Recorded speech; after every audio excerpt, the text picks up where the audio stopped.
যেখানে কোরআনে আলোচনা করা হয় এটাই হলো কি জান্নাতের বাগান। যদি প্যান্ডেলটা কমা হয় তাও সমস্যা নাই, যদি দামি হয় তাও সমস্যা নাই। যেখানেই হোক না কেন, যে অবস্থায় হোক না কেন, যেখানে আল্লাহকে নিয়ে, কোরআন নিয়ে, হাদিস নিয়ে, আল্লাহ রাসূলের দ্বীন নিয়ে আলোচনা করা হয়, ওটাই হলো জান্নাতের বাগান। সুবহানাল্লাহ। তো আল্লাহ তাআলা বলে এই জান্নাতের বাগানে বসলে কি সওয়াব পাওয়া যায়?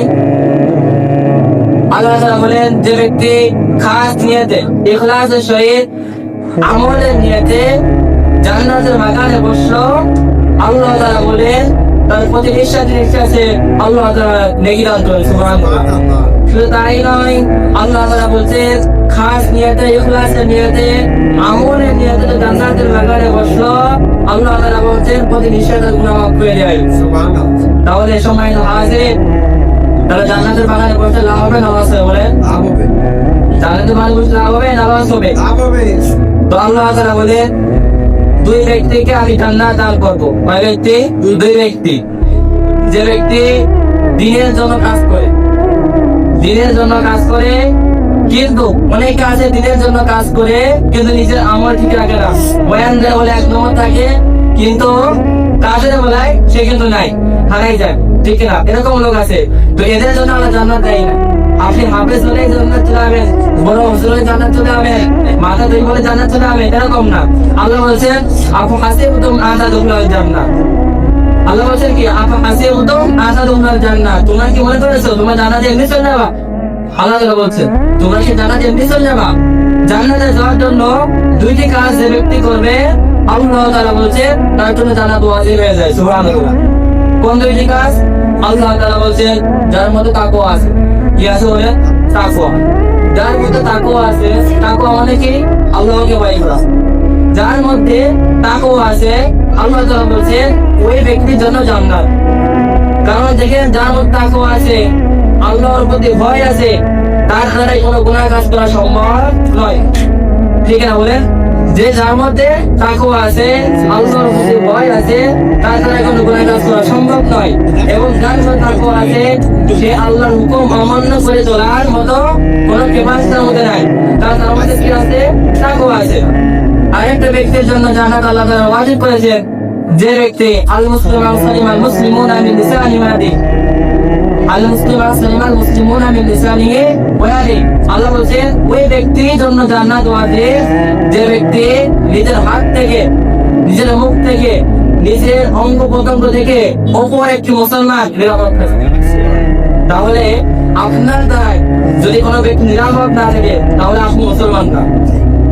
আপনার দ্বারাই যদি কারো জীবন না হয়, কারণ আমি গীবত করছেন, আপনার দ্বারা এসে গীবত শুনছে বা বিভিন্ন রকম কথা বলছেন আপনার মুখ দ্বারাই, তাকে গালি করছেন, গালাগালি করছেন, বিভিন্ন রকম কথা বলছেন, বলছেন, তার জন্য জান্নাত নয়। এই জন্য এক নম্বর হলো তাকওয়া রাখতে হবে, দুই নম্বর হলো আল্লাহর প্রতি ভয় রেখে কাজ করতে হবে এবং অপর মুসলমান যেন কষ্ট না পায় সেদিকে আমাদের খেয়াল রাখতে হবে। যদি এই দুটো কাজ করতে পারেন তাহলে আল্লাহ বলতে তার জন্য জান্নাতে গ্যারান্টি দিলাম। সুবহানাল্লাহ। তার জন্য জান্নাতে গ্যারান্টি দিলাম। এখন যে বিষয়ে আমি আলোচনা করতে চেয়েছিলাম, বিষয় হলো যে ইসলাম কি। আসলে ইসলামটা আমাদের কি, ইসলাম কেন মানতে হবে? আমাদের প্রশ্ন আসে যে হিন্দু একটা ধর্ম আছে, খ্রিস্টান বিভিন্ন ধর্ম আছে, তো আমাদের ইসলাম কেন মানতে হবে, কি কারণে ইসলাম মানতে হবে?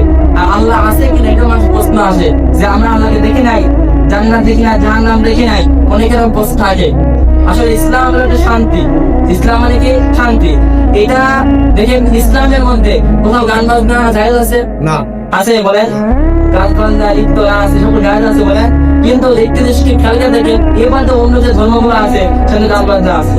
তো আল্লাহ বলছেন যারা ইসলামকে মেনে নিল, আল্লাহকে দেখলো না, নবীকে দেখলো না, জান্নাত জাহান্নাম কিছুই দেখলো না, কিন্তু সে তাকওয়া নিয়ে, আল্লাহকে ভয় নিয়ে ইসলামকে মেনে নিল, আল্লাহ বলছে তার জন্য আমি জান্নাত রেখে দিয়েছি।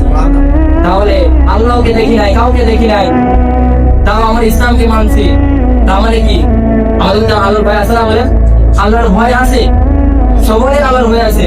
যাকে আপনি জিজ্ঞাসা করবেন যে আপনি কি জান্নাত চান না জাহান্নাম চান, মৃত্যুর পর আপনি কি চান? বলে জান্নাত চান নাকি জাহান্নাম চান? সে উভয় কোথায় বলবে, সে মুনাফিক হোক কাফের হোক যাই হোক, তিনি কি বলবেন? আমি জান্নাত চাই, ঠিক না বলেন? সে জান্নাত চাই, কিন্তু আমরা জান্নাতে চাই, কিন্তু জান্নাতের যাওয়ার জন্য যে কাজটা করা দরকার আমরা সে কাজগুলো করি না। এক কথা, মৃত্যুর বা সবারই আছে, এখানে যারা আছেন আমার আশেপাশে যারা বসে আছেন, বলে মৃত্যুর বা সবার আছে না বলেন? এখন আপনি জানেন না আমার এখানে কি মৃত্যু হবে, আপনি কি যাবেন? আমাদের কি ওখানে যাবেন বলেন? আমাদের মৃত্যুর ভয় আছে, কিন্তু যে মৃত্যু দেওয়ার মালিক, বিষয় বলেন, যে মৃত্যুর দেওয়ার মালিক আমাদের তাকে ভয় পাই না, ঠিক আছে বলেন? যে মৃত্যু দেওয়ার মালিক আমাদের তাকে ভয় পায় না, কিন্তু যদি বলা হয় এখানে মৃত্যু হবে আমাদের ওখানে যাই না, কারণ ভয় পাই যখন মৃত্যু হবে। কিন্তু যে মৃত্যু দেবে, যার হুকুমে আগে মৃত্যুবরণ করবো, আমরা তো তার হুকুম মানি না, তাকে আমরা একটু ভয় পাই না, যার কারণে আজকাল কিন্তু ভিতরে চলে আসে, এত হিসেবে ভিতরে আসে ইসলাম। তো যে কথা বলছিলাম তাকেও আমাদের